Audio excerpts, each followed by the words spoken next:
करताय थेट महायुतीचे उमेदवार असलेले आमदार गणेश नाईक यांच्या विरोधात काय स्ट्रॅटेजी घडलेली आहे? मला कोणी सांगितलं उमेदवार आहे? आता ते आमदार आहेत, मी आमदाराच्या विरोधात करतोय, उमेदवाराच्या विरोधात नाही करत. आमदारांनी जे आमचं बायोमेट्रिक सर्वे थांबवला त्या आमदाराच्या विरोधात करतोय, उमेदवाराच्या विरोधात करत नाही. हा थोडं तुमचं टाकावाचं. दादा, या ठिकाणी एक वर्षापूर्वी बायोमेट्रिकचा सर्वे झालेला होता आणि तो तातडीने थांबवण्यात आला. 2 अधिवेशने झाली, या दोन्ही अधिवेशनात हा प्रश्न आलेला नव्हता.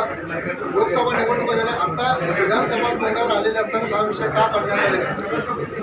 बघा, निवडणुका होत्या, काही गोष्टींचं आम्ही वेटिंग वॉच करत होतो, अधिवेशनाची आम्ही वाट पाहत होतो. या अधिवेशनामध्ये त्याच्यावरती सकारात्मक काही निर्णय घेतील आणि ते आमदार आणतील, पण त्यांनी त्या ठिकाणी सकारात्मक निर्णय काही घेतलाच नाही. त्यांनी फक्त शिडको आणि ते ह्याच्यावरती ताशेरे ओढले. झोपडपट्टीबद्दल आणि प्रकल्पग्रस्तांबाबत त्यांनी ते बोलायला पाहिजे होतं, त्याच्यावरती त्यांनी काही बोललंच नाही. म्हणून एक आम्हाला माहिती आहे की आप नाही तो तब नाही. आता जर हे झालं नाही तर हे जर प्रेशर टॅक्टिक्स करत असतील मंत्री महोदयांवरती आणि मुख्यमंत्र्यांवरती, उपमुख्यमंत्र्यांवरती, तर आम्हाला पण आमचा हक्क आहे ना. संविधानाने आम्हाला आमचा हक्क दिलेला आहे. आम्हाला आमच्या हक्कासाठी आम्हाला आमची लढाई लढायला लागणार. 10 FSI मागते असं नाईक म्हणताय. आता तो त्यांनी कुठला शोध लावलाय मला माहिती आहे. एकाचा तर प्रश्न येतोच कुठं. आता तर पहिला बायोमेट्रिक सर्वे होणं महत्वाचं आहे. सर्वे झाल्यानंतर या सर्व गोष्टी पुढच्या आहेत, त्याला पण 2-3 वर्ष लागतील. बायोमेट्रिक सर्वे अमुक तमुक या सर्व गोष्टी झाल्यानंतर. आणि मी FSI का मी देणार आहे का? FSI देणारं शासनच आहे. शासनाला त्यांनी सांगावं ना. त्यांनी बोललेत का? मी आता क्लिक दाखवला, त्यांनी बोलले, त्यांनी ते करून आणावं ना शासनाकडनं. मी तर होतो मला 2 FSI करून रेग्युलाइज करून द्या आम्हाला. कारण खालचं घर आणि वरचं घर, घरचेपोटी बांधलेली घरं आहेत. आता ती घरचेपोटी बांधलेली घरं आहेत म्हणजे खाली एक रूम आहे, वरचे रूम आहे, मोबदला दोन्ही रूमला भेटायला पाहिजे, ग्राउंड फ्लोरला आणि पहिल्या मधल्याला. या ठिकाणी बायोमेट्रिकच्या माध्यमातून आपण जबरदस्तीने सह्या घेतलेल्या आहेत आणि इथे व्यापारीकरण करण्याचा प्रयत्न केला जातो असा त्यांचा. हे बघा, मी काय बोलतो, मी जर सह्या घेतलेल्या आहेत तर त्याने चिंचपडा बाजूला ठेवावा ना.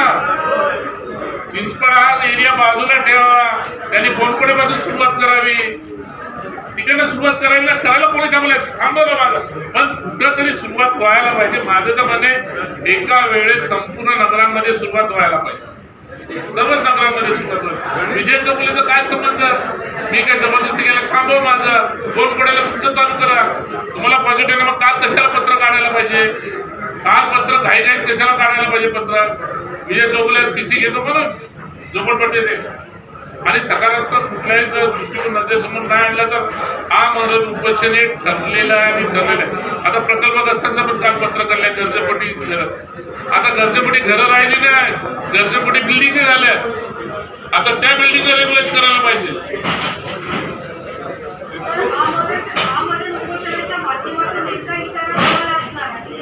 आता तुम्हाला प्रेस नोट दिलेलेच आहे ना, कोणाला इशारा दिलेले आहे.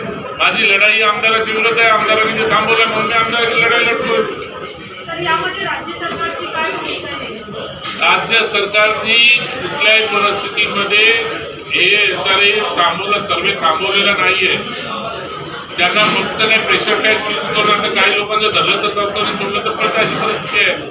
म्हणून कोणी प्रेशर टॅक्स यूज करून त्या गोष्टी केलेल्या आहेत. आमचं म्हणणं आहे ते चालू व्हायला पाहिजे आणि कुठल्याही परिस्थितीत चालू व्हायला पाहिजे. आता त्यांनी करून आणावं ना. आम्ही मतदान केले त्यांना, आमदार म्हणून आम्ही निवडून आणले त्यांना. आम्ही विरोधात असेल तर गोष्ट वेगळी होती. आम्ही त्यांच्याबरोबर युतीमध्ये होतो. आम्ही त्यांना सकारात्मक दृष्टिकोन ठेवून आम्ही त्यांना मतदान केलंय. मग त्याने आमच्याच उरावर का उठावं? सकारात्मक त्यांनी आमच्याबद्दल करावं.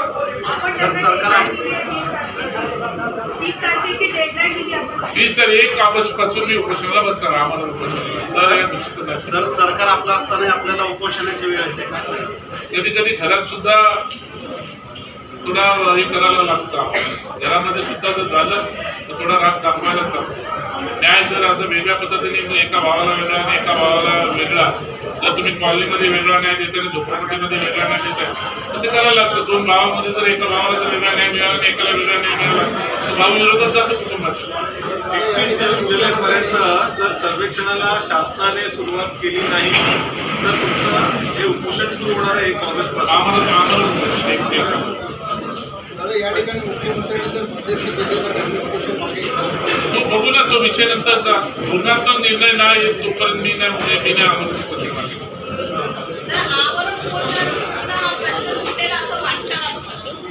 का नाही सुटणार?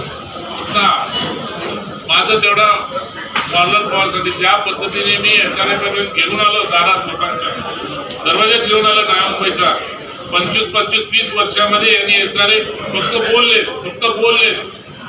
बोलले पण त्यांनी कधी झोपडपट्टीचा सकारात्मक व्हायला पाहिजे असा दृष्टिकोन ठेवलाच नाही आमदारांनी.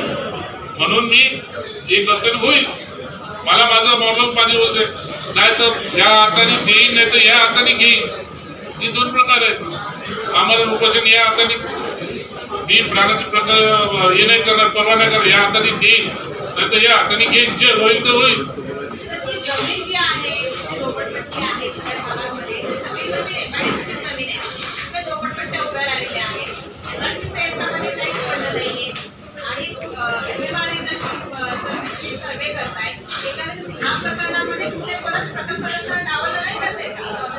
आता हे तुम्ही प्रकल्प असते ते तुम्हाला समजायला पाहिजे आणि आमदारांनी समजायला पाहिजे. ही MIDC ची जमीन आहे. MIDCच्या माध्यमातूनच MIDCने ते यंत्रणा उभी केली. MMR हा डिव्हिजनचा एकटा नव्या मुंबईवरती नाही आहे. MMR हा फक्त मुंबई सोडून MMR हा नवीन झालेला आहे.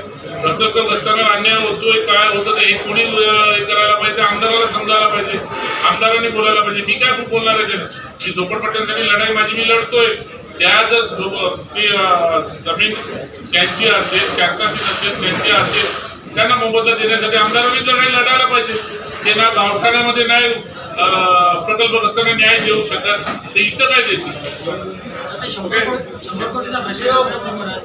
याच्याबरोबर मी 2 याच्यासाठी उपोषण करणार आहे. झोपडपट्टीसाठी तर आहेच आहे, पण जो 17 प्लाझा आहे जो नवी मुंबई महानगरपालिकेने जो टेंडर काढून विकला त्याची सुद्धा इन्क्वायरी व्हायला पाहिजे. त्यात 100% भ्रष्टाचार झालाय, त्याची सुद्धा इन्क्वायरी झाला पाहिजे. याच्यात कोणाचे हात पिवळे झालेत हे सुद्धा त्यातून निघायला पाहिजे. ही पण माझी मागणी असणार आहे. या मागणीसाठी मी उपोषण करणार.